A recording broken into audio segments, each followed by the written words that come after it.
Shalom, kekasih Tuhan dimanapun kekasih Tuhan berada. Senang bisa menyapa melalui online, melalui video saya, perenungan saya malam hari ini. Biarkan kita sama-sama belajar seperti dalam hashtag saya. Ayo sama-sama belajar. Belajar akan firman Tuhan supaya kehidupan kita semakin hari semakin benar di hadapan Tuhan. Hidup kita ini semakin bermanfaat dan menjadi saksi dimanapun kita berada.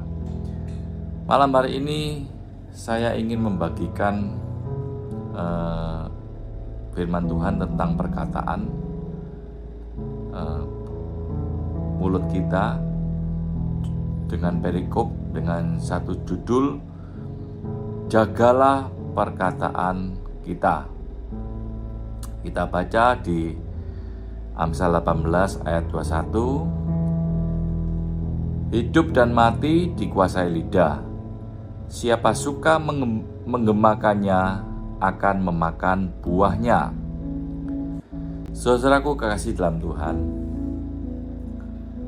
kita ini seringkali tidak bisa mengontrol tentang perkataan kita. Seringkali kata-kata yang kita keluarkan hal-hal yang negatif. Padahal kalau kita sudah menjadi anak Allah, orang-orang yang percaya kepada Tuhan Yesus, perkataan kita mengandung satu kuasa, mengandung satu hal yang sangat dahsyat, saudara. Apa yang tidak ada akan menjadi ada, seperti bumi diciptakan oleh Tuhan melalui firman-Nya. Hari pertama jadikan langit dan bumi karena firman-Nya. Demikian juga selanjutnya, dan terciptalah manusia karena firman-Nya. Kita juga punya kuasa di dalam lidah kita, perkataan kita. Maka dari itu firman Tuhan banyak sekali menegur dan menasihati kita mengenai perkataan, mengenai bibir, mengenai mulut kita, saudara. Banyak sekali, saudara. Karena itu mari kita belajar bersama-sama. Baik yang membawakan maupun yang mendengarkan, supaya kita benar-benar bisa menjaga hidup kita melalui perkataan-perkataan yang benar. Firman Tuhan dikatakan hidup dan mati dikuasai lidah. Hidup dan mati dikuasai lidah. Berarti lidah ini sangat berkuasa, saudara, sangat powerful. Bisa membuat orang hidup, bisa membawa orang mati. Kalau kita bisa menjaga lidah kita ke hal-hal yang baik, yang positif, maka kehidupan yang kita dapat. Kalau kita menggunakan lidah, mulut kita dengan sembarangan, kita akan memakan buahnya. Kita akan celaka, kita akan mati, saudara. Firman Tuhan ya dan amin. Maka dari itu, saudara, kita harus terus menjaga dengan satu tekad yang bulat. Jangan sampai perkataan kita mengandung hal-hal yang negatif, kutuk atau hal-hal yang mencela atau mendoktrin atau menghakimi atau membuat orang lain terluka. Sehingga melalui perkataan kita orang dapat melihat perubahan dalam sikap kita. Di ayat selanjutnya dikatakan juga di Amsal 25 ayat 15 dikatakan, dengan kesabaran seorang penguasa dapat diyakinkan. Dengan kesabaran seorang penguasa dapat diyakinkan, dan lidah lembut mematahkan tulang. Luar biasa, saudara-saudara. Dengan kesabaran kita, dengan perkataan kita yang sabar, penguasa itu dapat diyakinkan. Orang-orang yang berkuasa siapapun juga yang di atas kita bisa yakinkan. Dan lidah yang lembut, perkataan yang lembut dapat mematahkan tulang, saudara. Bayangkan, saudara, lidah yang lembut loh bisa mematahkan tulang. Tulang itu bisa patah gara-gara perkataan yang lembut. Saya ada satu cerita, saudara, di mana saudara ini bercerita. Saudara kandungnya dulu tuh pernah waktu kecil itu masih ngompol sampai kelas 6 SD. Lalu si ibunya maksudnya baik untuk membuat anak ini tidak ngompol lagi, sehingga mengancam dan memberikan perkataan yang negatif buat si anak ini, bahwa kalau kamu masih ngompol lagi sudah kelas 6 SD, maka ibunya ini akan memberitahukan kepada sekolahan atau teman-temannya, sehingga anak ini bisa malu. Berjalannya waktu sampai si anak ini sudah beranjak dewasa. Ternyata perkataan ibunya itu menyakitkan hatinya. Dan tersimpan di dalam hatinya sesuatu hal yang negatif. Bahwa si ibunya ini perkataannya itu menjadi satu kepahitan di dalam hatinya. Padahal hal yang sepele, saudara. Tapi kita harus belajar. Apalagi kita sebagai orang tua, ya mungkin yang mendengarkan ini sudah menjadi orang tua. Kita harus menjaga perkataan kita terhadap anak-anak kita. Sehingga anak-anak kita ini kelak bertumbuh menjadi anak-anak yang sehat secara mental dan karakter. Tidak menyimpan kepahitan. Dan mengidolakan orang tuanya sebagai penuntun hidupnya dia. Kalau saudara-saudara masih belum menikah, belum menjadi orang tua, masih remaja, juga harus menjaga perkataan-perkataan kita menjadi perkataan-perkataan yang benar. Jangan bergurau, membuli atau mengeluarkan kata-kata yang kurang pantas. Kata-kata yang negatif selalu dilontarkan sehingga menjadi satu kebiasaan di kalangan kaum muda, dan itu kalau terus dilakukan, itulah yang akan menimpa kehidupan kamu, itulah yang akan terjadi dalam kehidupan kamu. Jadi biasakan menjaga mulut perkataan kita sehingga kehidupan kita tidak termakan oleh perkataan kita yang negatif. Saudara kekasih dalam Tuhan, mungkin kita bisa menutupi kepada orang lain kesalahan-kesalahan kita, perkataan-perkataan kita. Kita tidak tahu perkataan kita di rumah. Apa yang kita katakan kepada anak, istri, atau suami kita, saudara kita, ataupun pembantu kita, pegawai kita tidak tahu.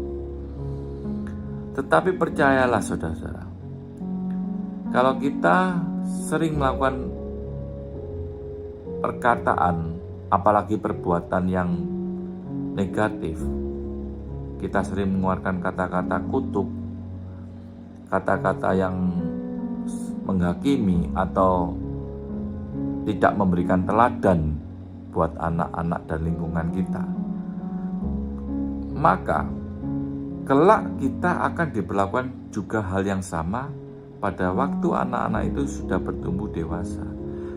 Itu bukan salah anak-anaknya sepenuhnya, karena kita senantiasa memberikan benih-benih perkataan-perkataan yang negatif, memberikan hal-hal yang jelek masuk dalam hati pikirannya kepada si anak. sehingga anak itu bertumbuh di dalam hati dan pikiran yang kurang bersih. Nah, malam hari ini saudara, kalau kita menyadari bahwa kita telah melakukan hal tersebut, perkataan tersebut menyakitkan kepada mungkin anak, orang tua, saudara, atau siapapun teman kita, ambil satu tekad, minta maaf kepada yang bersangkutan, dan berjanji untuk tidak mengeluarkan kata-kata yang negatif lagi. Biarkan kasih yang besar senantiasa mengalir dalam kehidupan kita dan menuntun kata-kata kita, mulut kita, supaya menjadi berkat buat semua yang mendengarkan, teristimewa buat keluarga kita. Begitu juga dengan anak-anak yang masih belum menikah, kaum muda. Jagalah perkataanmu kepada orang tua. Engkau tidak bisa berkata seenaknya sendiri kepada orang tua. Engkau harus menghormati orang tuamu. Tidak boleh membantah, tidak boleh berkata-kata kasar, atau hal-hal yang menyakitkan hati orang tua. Karena orang tua itu pasti memberikan yang terbaik buat anak-anaknya. Saudara yang kekasih dalam Tuhan, saya berharap kita menjaga perkataan dan mulut kita. Karena ini ada satu kuasa yang sangat penting, yang maha dahsyat, saudara. Luar biasa, saudara. Karena apa? Kalau kita sempurna dalam perkataan kita,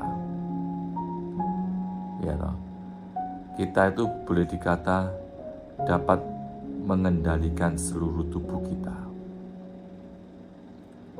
Jika mulut kita yang sama dapat memuji Tuhan, mulut yang sama juga bisa mengutuki Tuhan. Dengan mulut yang sama bisa menjadi berkat buat banyak orang. Dengan mulut yang sama dapat mencela atau melakukan hal yang tidak menyenangkan hati Tuhan, mengeluarkan kutuk.